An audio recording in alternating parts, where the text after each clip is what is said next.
Months ago, Congress passed the most significant retirement law that you haven't heard of. Remember when you filled out your beneficiary designations for your IRA or your 403B at work or your 401k at work? All those rules have just changed.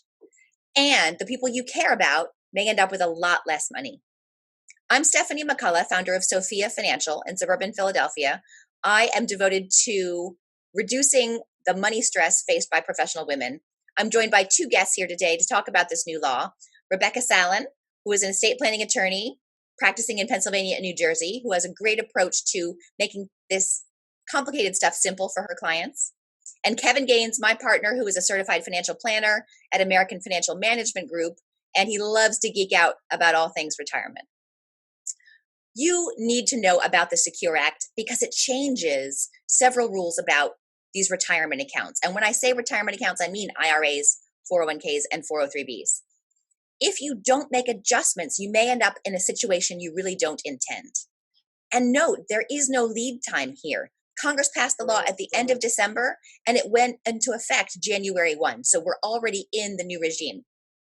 The biggest change that we believe affects our clients is the rules around inherited IRAs, specifically what we call the Stretch IRA. Kevin, can you briefly explain the Stretch IRA concept? Sure. So the Stretch IRA is, I guess you call it the semi-official term to describe the process of selecting your beneficiaries to allow as much time as possible for the IRA to exist before it has to be, by law, emptied out. Primarily, this is tax reasons. You want to have as small of a required distribution as possible. You can always take more, and you may want to for a variety of reasons. But at particular years, you want to have as little additional income as possible. Having a small required distribution will be helpful on that front. And just to kind of remind people, right, with an IRA or a 401k, 403b, you haven't paid tax on this money yet to the federal government. And they have rules about when you have to take your money out because they want their pound of flesh. So what we're talking about is, right, when you pass away, the rules on how quickly your beneficiaries have to take the money out and thus pay taxes on the money. Is that fair, Kevin? That's fair because, you'll probably be drawing on this account for 20, 30 years. And depending on which beneficiaries you select, they may have 50 years that they can draw on this money. That's a lot of tax deferred growth that you can accumulate.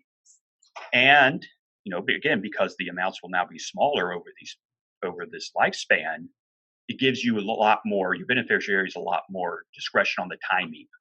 And that was, you're describing the old regime before January 1 Correct. Of this year. Rebecca, yes. How did you and your clients work the Stretch IRA into your estate plans? Great question. I would always talk to my clients about the importance of the Stretch IRA because not only are you using compound growth to really accelerate or increase the money that the beneficiaries are going to be getting, but also as a way to create trusts that have asset protection built into them so that what are the kids going to be using the money for? What are they going to be protected from in terms of if they get a divorce, if they have a business that has some litigation, if they're in an at-risk profession, like if they are doctors or other like contractors that are sued often, architects, for example, are sued all the time.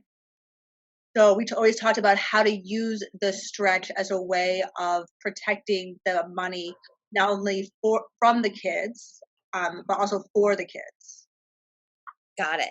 So Kevin, briefly tell us how this has all changed with the Secure Act. Well, briefly, you can't do it anymore. So there you go. No, so what the Secure Act did was it says if you're a non-spouse beneficiary, with a couple exceptions, you now have to empty the account within 10 years. And there's no control over that 10 years. It's going to be 10 years after the owner's death. So it could be a time when you're in your, say, 50s, probably peak earnings. Your tax rate's probably as high as it's going to be. And now you have all this extra income that you have to take. The one benefit you do have is you don't have to take money each year. You can pick when you take the money and how much, but it has to be within that 10-year window.